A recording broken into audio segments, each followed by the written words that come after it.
the position of the interim government of Ambazonia on La Republique du Cameroun initiated Canada Conference. I am Chris Anu, your comrade in arms against French Cameroon annexation of the Southern Cameroon's fellow Ambazonians. Today is Monday, October the 10th, in the year of our Lord, 2022. As I come to you at this very moment, a conference aimed at resolving the conflict in our territory is holding in Canada, initiated by the government of La Republique du Cameroun and facilitated by the Canadian government. An invitation to the conference was directed to the interim government by Canadian government authorities. We appreciate Canada for inviting us, for inviting the interim government.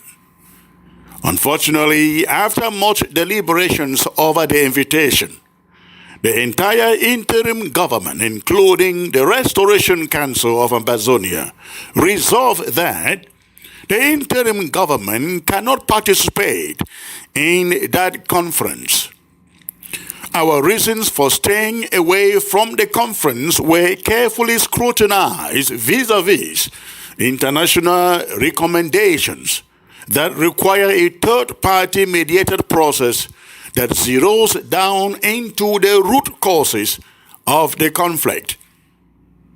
We noted with dismay that, unlike in the Bourge-Swiss process that La Republique du Cameroun walked away from, the rule of the Canadians in the ongoing meeting in Canada does not equal that of a third-party mediator. The Canadian authorities consulted with us barely 3 weeks, ladies and gentlemen, before this conference. This is contrary to the Swiss mediation spirit and process where Ambazonian and La Republique du Cameroun leaders were consulted separately and quite ahead of time before making it public. It is also important to note here that Canada seems already agreed on the schedule and the agenda drawn by La Republique du Cameroun ever before due consultation with us. This left us with little insight and input into the conduct and character of the conference. But equally most interesting to observe is the fact that Canada conforms to the fact that Cameroon, La Republique du Cameroun, is the one deciding who sits at the table on behalf of Ambazonia and not the Ambazonian people themselves. Expatriates, you will recall, like to lecture us about how we are so divided. Yet, in this instance, they are the ones alongside La Republique du Cameroun trying to foment the divisions. The interim government is largely followed and supported by most Ambazonians because it is the only organization in the independence movement set up to have checks and balances to the effect that no one individual can stand up tomorrow to usurp the authority of this government. We have a constitution. We have a legislature founded in the Restoration Council. And we equally have a judicial council and an ethics commission that is made up of members from our 13 counties. Besides this, we have the LGAs, local government areas. We have the counties and the regional and country structures through which we prosecute this war. Because of this unique setup of the interim government, Ambazonians are generally agreed that there is only one interim government, especially given that some former or removed leaders have walked away and constitute what they now call IGs. In refusing to participate in the Canadian meeting, we brought to the attention of the Canadian authorities the fact that they and La Republique du Cameroun seem to be encouraging the so-called divisions by inviting groups or factions calling themselves interim governments, whereas they have been removed from the interim government. We see this in the grand scheme of things for La Republique du Cameroun to acknowledge the interim government by the factions, so it can easily manipulate any mediation process, because not every one of these factions, ladies and gentlemen, represents or speaks for Ambazonia.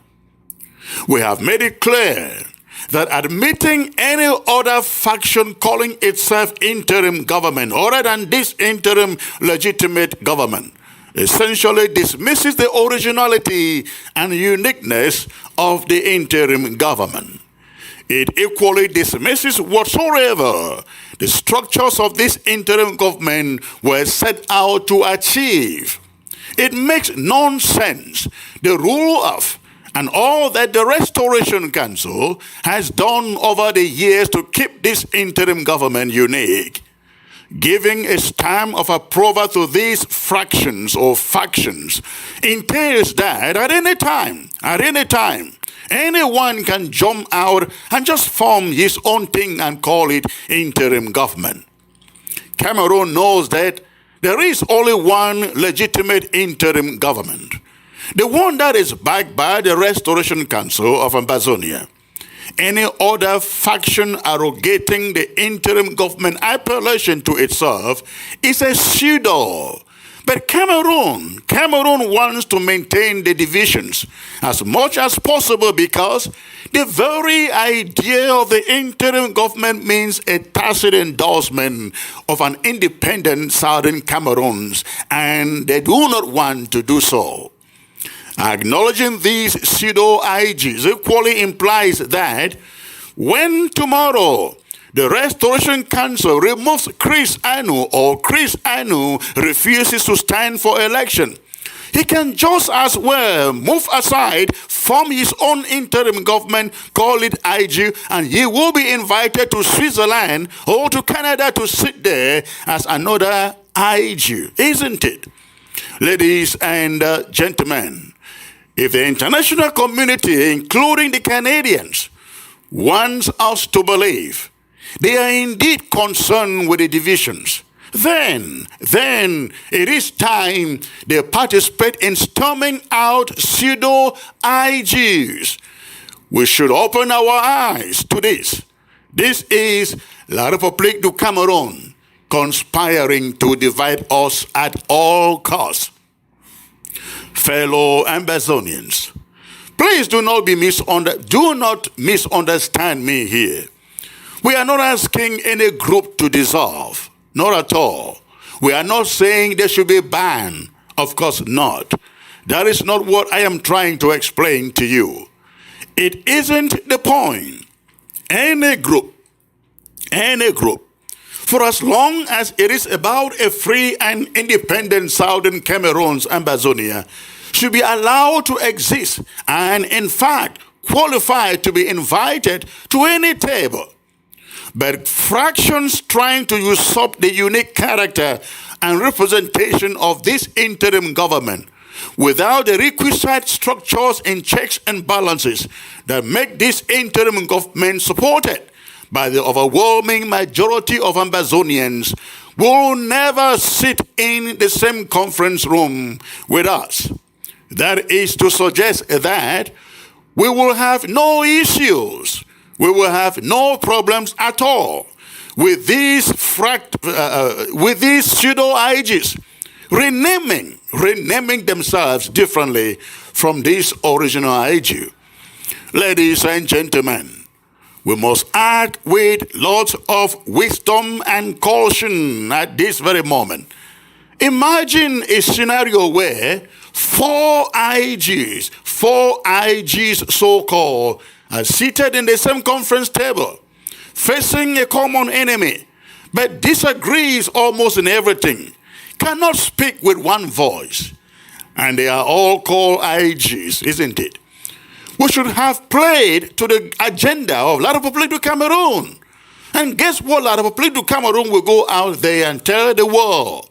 They will say that the IG, they will not say the IGs. They will say the IG could not agree, isn't it? Of course, that is it. And this is the fact.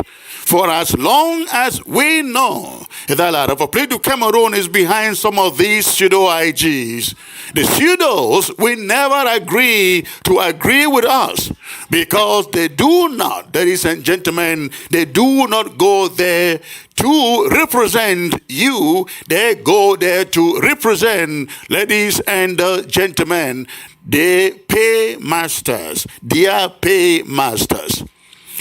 We conveyed this line of thought to the Canadian government, and they promised to take it to Cameroon authorities for consideration.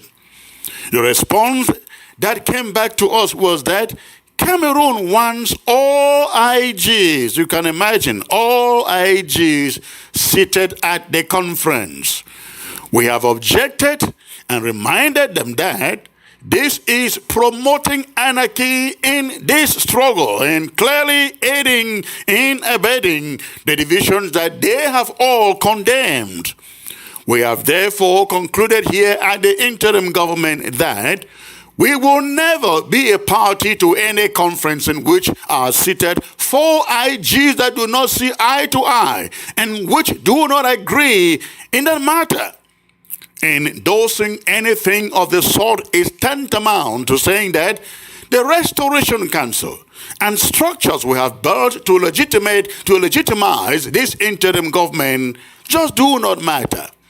Again, it means that tomorrow, I, your humble servant, Chris Ano, I can form my own IG from here and just be invited to Switzerland or to Canada.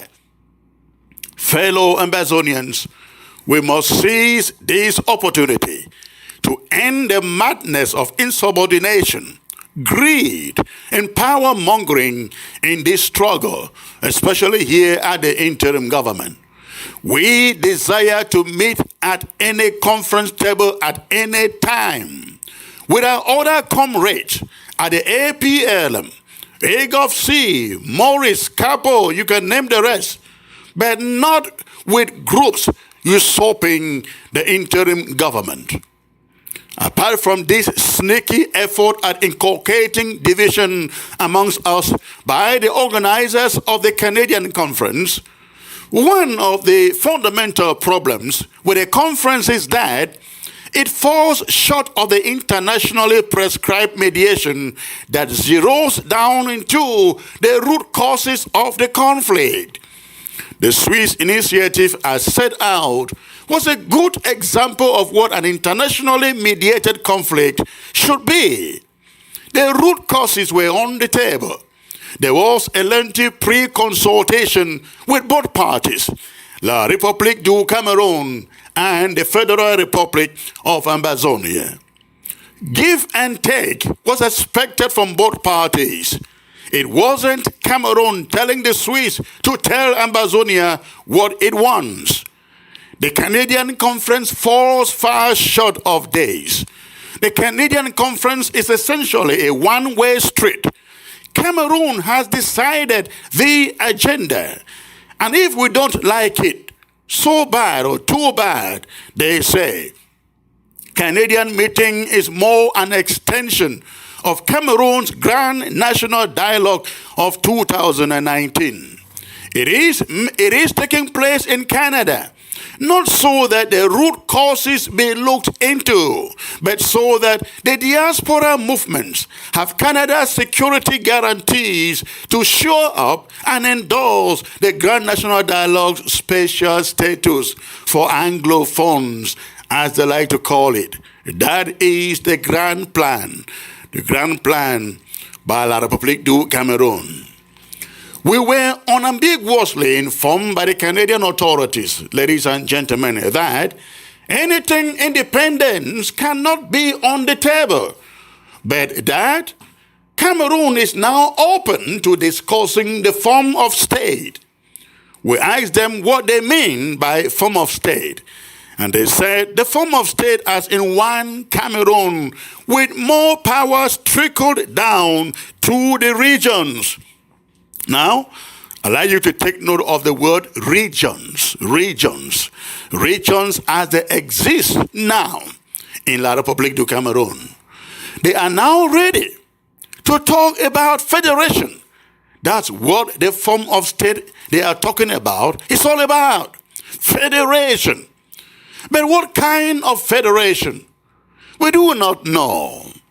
Our guess here at the interim government is that by inviting us to Montreal or to Canada, they want to treat us to the Canadian or Quebec example. This interim government will not again be party to anything, ladies and gentlemen, that will not discuss the root causes to this conflict. That has been the internationally prescribed standard. Consider this, ladies and gentlemen, for a second. The Canadian or Quebec example that Cameroon would love to flush down our throats was subject to a test by the people who would benefit from it. Quebecians were never forced to stay with mainland Canada. They have had two opportunities at a referendum to choose to become an independent country of their own. But each time the Quebecians choose to stay with Canada. Before rushing to copy from Canada, how about the Canadian government first impressed upon La Republique du Cameroun the option for a referendum for Ambazonians only Ambazonians, so that just as Quebecians, Ambazonians can decide for themselves what is good for them. How about this? If the Canadians are mere brokers, maybe they should be recommending this to Cameroon and not rushing Ambazonians to a loop-sided conference. It is based on these facts that the interim government therefore concluded that if we accept to be in the same room with others who call themselves IGs, we have not only legitimized them, we have also stepped on our message of fostering unity and collaboration within the movement. If we agree to sit on the same table with the pseudo-IGs, we have tactfully legitimized and given them the platform to then challenge us because they stand on the side of the enemy. Some of them, they stand on the side of the enemy. We will not yield to that. And not only that, they will challenge us on our message of unity and collaboration.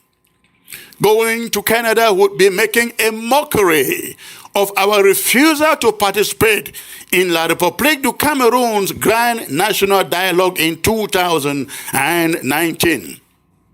The ongoing Canadian conference is simply Grand National Dialogue number 2.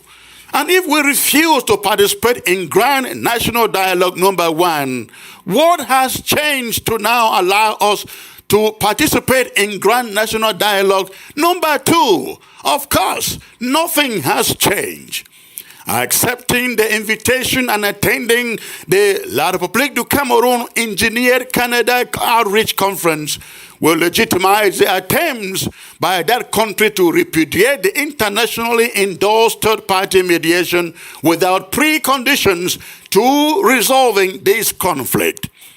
Going to Canada will give tacit blessings to attempts by Cameroon, La Republique du Cameroun, to control and shield itself from accountability for the egregious violations of international law and atrocity crimes it continues to perpetrate on our people with impunity.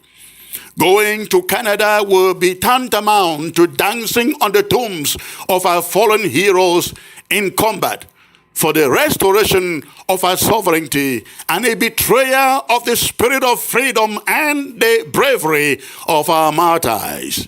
Going to Canada will give tacit blessings also to a continuation of the genocide on our people and the enslavement of our people and generations yet unborn. The interim government's decision will be reviewed when there are affirmed assurances and concrete proof that a third-party mediation to address the root causes without preconditions is on the table, and concrete transparent guarantees of fairness too. The interim government calls on the United Nations and the international community generally to take its responsibility to ensure that the commitment it made to humanity in the preamble of the United Nations Charter is fully respected in the Southern Cameroons before the fire of criminality ignited in the Southern Cameroons by Cameroon consumes the entire Gulf of Guinea and beyond. In the meantime, ladies and gentlemen, the interim government assures all Ambazonians of its resolve, our resolve, to intensify the existential armed resistance and defense of the territory and people of Ambazonia. The interim government remains resolutely committed to carrying out our reprisal attacks against Cameroon, against La Republique du Cameroun's targets, and targets supporting or sustaining Cameroon's war against the Southern Cameroons and the enemy owns territory. The interim government is committed to action and not empty speeches and conferences for surrender and perpetual enslavement. This is our commitment. This is our resolve. Thank you for listening, ladies and gentlemen. God bless you all.